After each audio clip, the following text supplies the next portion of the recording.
What's up, guys? Welcome back to Between the Pylons. I'm John Camacho. Thank you so much for watching. And guys, today we are breaking down the 49ers draft class. We will be talking about in depth the first 3 rounds of this draft, and then we'll break down my grades and all those things at the end. Before we get to all that, hey, if you don't mind hitting that like button and subscribing to the channel if you end up enjoying this content, you think you would enjoy more from me. But let's take a look at their entire draft class as a whole real quick. Obviously, this entire draft is going to hinge on that Trey Lance trade up. Not only if Trey Lance is the guy and if that was a good move, but also was he worth 3 firsts and a third, right? I think the Mac Jones conversation will be interesting.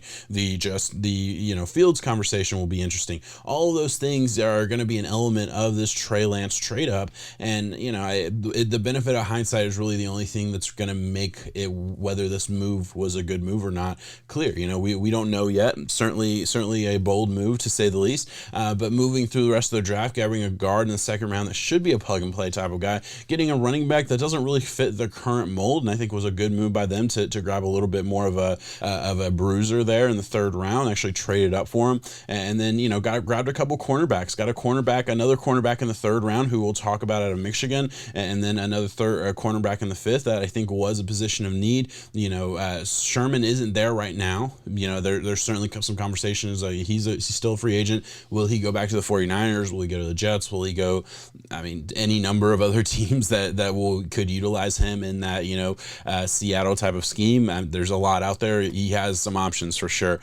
So we'll see what happens with that. But for right now, hey, they certainly attacked that cornerback position in the later rounds, which is exactly where you should, by the way. That's the range. Third round, fifth round. That's the range where you go and get those longer, bigger corners that can run, because the scheme it's a little bit, hey, you don't have to be the ultimate athlete, or it helps, but there's certainly like a scheme dependent type of thing that you can have with these mid to later round picks at the cornerback position that can just fit in to the scheme perfectly, can be the mold of the guy that they need and play that position very well, and maybe not be like a premium athlete or a premium player at the position itself, in the grand scheme of things, right? So I hope that kind of makes sense. I just always say, like, cornerback for this type of team, perfect draft value to grab in the mid to late round range. All right. But hey, let's move on. Let's talk about Trey Lance, quarterback out of North Dakota State. We are talking about a guy with, big time arm. He's an athlete, very, very mobile. There's certainly a lot to like about this dude for the 49ers. There's a lot to work with here. He certainly was a little bit run first at college. His mechanics, I think, are all over the place. I was very surprised, based on everything that I saw from Trey Lance. I was certainly surprised that he was valued as the third pick in the draft, the third player in this draft. He certainly wouldn't have been on my board. I certainly see the upside. There absolutely is. But this is a guy with a lack of snaps and really no snaps versus premium competition. It's going to be a big step up. It's going to be a lot of learning. There's going to be some issues there, certainly early on. We'll see what happens. We'll see if he starts. Is Jimmy Garoppolo the guy? I don't know. Is Trey Lance going to get that snap day one? I don't know. It'll be interesting. He hasn't played football since 2019, and it'll be interesting if he doesn't play again in 2021. I don't know. I have no concept of what the 49ers plan is from that aspect. At the end of the day, that's almost more interesting just to talk about the trade, because Trey Lance himself has been, he's been just talked to death, I feel like, a little bit. Every take there is about Trey Lance. I'm not going to be saying anything new or interesting that would really change that, but so let's just look at the trade really quick, because I do think it's interesting. I did throw in the Eagles aspect of that trade as well, but really, you look at what they gave up. They gave up a first round pick, a first round pick, a first round pick, and a third round pick to go get him. And that fifth round pick did come from the Eagles, by the way. So that's why I threw that in for what the Dolphins technically received. They did also give up a first to go back into the sixth. So that's a whole nother story.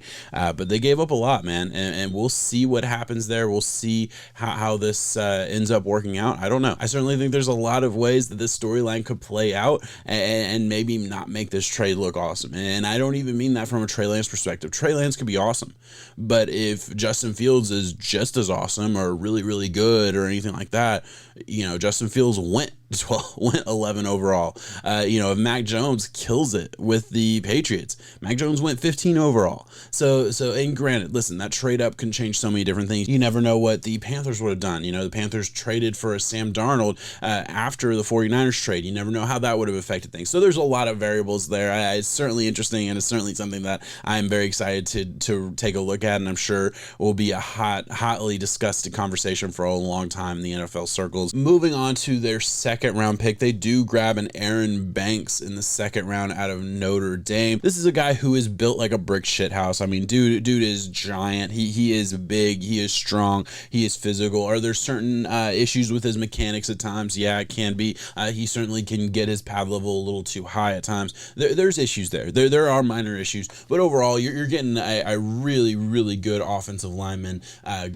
Prospect can certainly go in. I do think will be a plug and play guy at that guard position there for the 49ers. And then the fact that they were able to trade back with the Raiders, I'm going to put it on the board right now. Not a major move, but they did end up getting an extra fourth round pick basically in this draft to move down 5 spots, grab an offensive lineman. I think they felt really comfortable with the guys that were on the board. They knew they were going to be able to get one of their guys, and hey, they certainly did. So another just a great aspect of the move, and just adds to the value overall. And really, when you look at what they did in this offseason, they bring in Alex Mack, they re-sign a Trent Williams, and now they bring in an Aaron Banks. I mean, they have really helped out that offensive line. It's certainly, I think, got better this offseason. They have some pieces there that can be really special. Not to mention a McGlinchey, who's already on the roster, and guys like that who will really make out this entire offensive line roster. Man, it has a chance. And I'm not saying it is going to be or anything like that. It has a chance to be one of the best offensive linemen in the game. It really does. It has that potential. You have 2 stud tackles.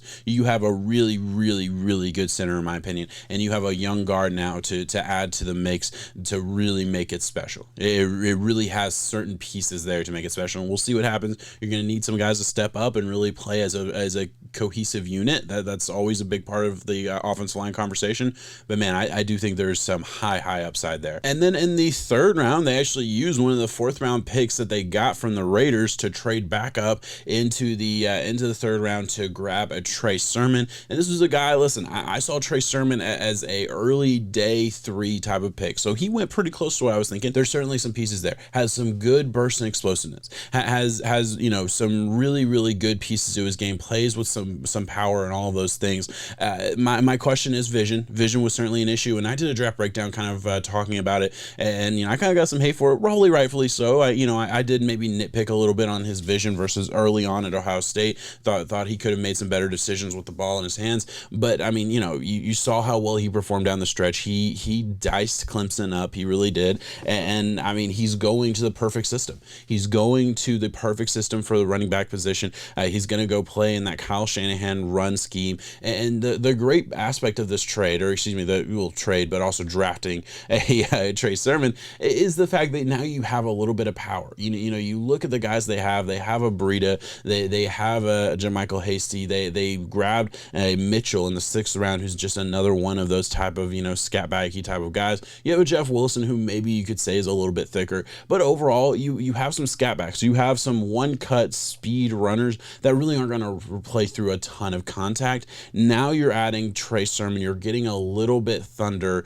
with all of the lightning that you have on that roster. I think it was a great move. Now, the trade up, I didn't love the trade up. I didn't, just because really I did see TREY Sermon as that, 4th round type of pick. And honestly, if it wasn't going to be TREY Sermon, it could have been a Ramondre Stevenson, who's definitely different, very, very different than what a TREY Sermon is. But, another guy who could have been that thunder. I certainly think there was other guys, but I get it. The 49ers were looking to add a little bit of power in that run game. They saw TREY Sermon in a range where they felt comfortable with, and they felt like, man, we really want to go and get this guy. And it was a big jump. It was from basically 117 to go up to 88, but you also had to give up the 121st pick in the draft as well. So, we can argue semantics a little bit. I do think he's a player that fits their need a little bit earlier than maybe I would have liked a TREY Sermon to go, but it was right in his range for sure, and I didn't love the trade. So that's what I would say about that. Moving on to their second pick in the 3rd round, they do grab an Ambry Thomas out of Michigan,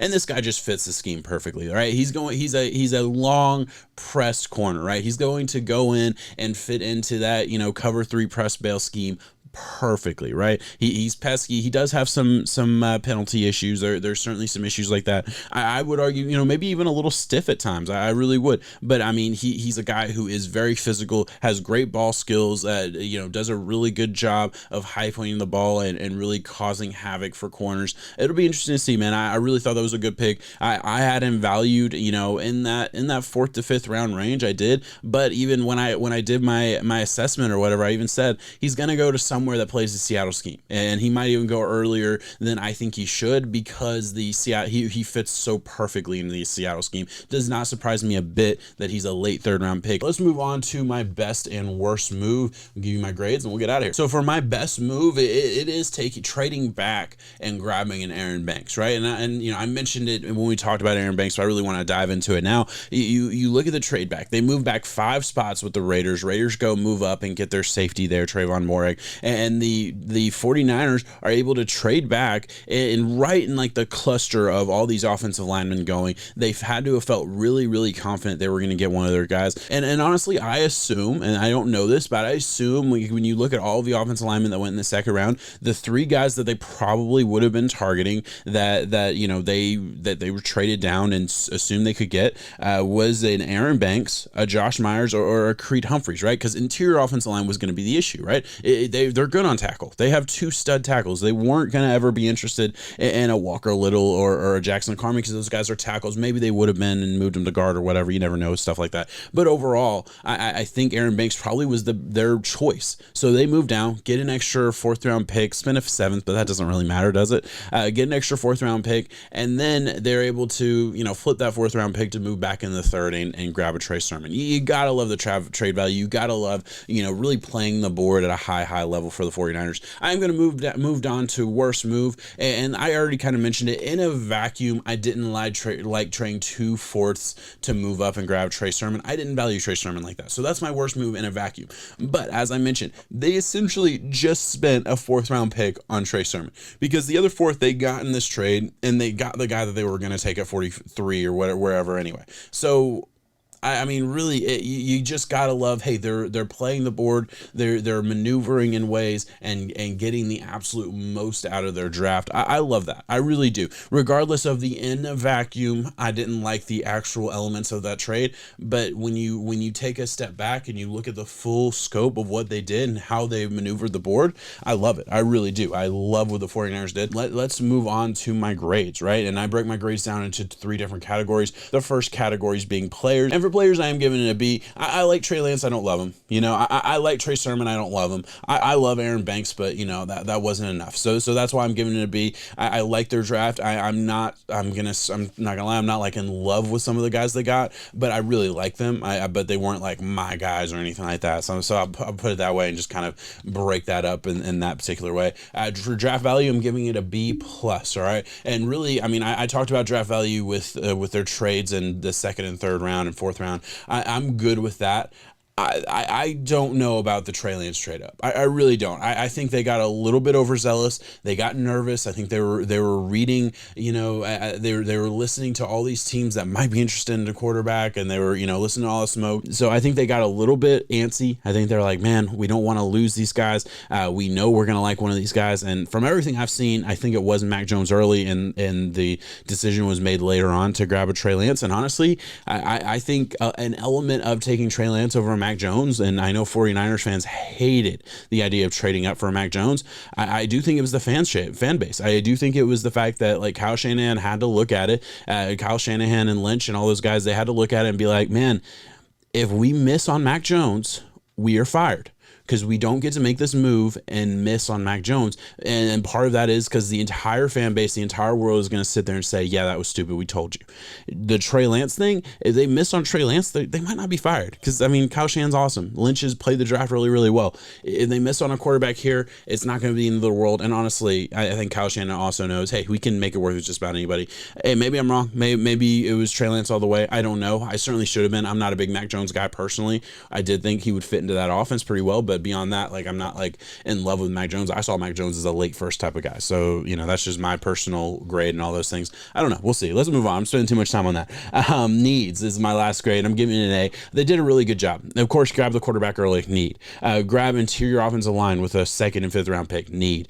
Grab corner with a 3rd round pick and a 5th round pick. Need. You know, grab running back with a you know, with a 3rd round pick and a 6th round pick. Not a need, but you know, that's the way their offense runs. That's the way their team scores. You know, you're always going to add to that position, especially the way the 49ers have had injury issues. I mean, just keep adding pieces. It's a battle of attrition almost with that running back position for the 49ers. There has been for a while.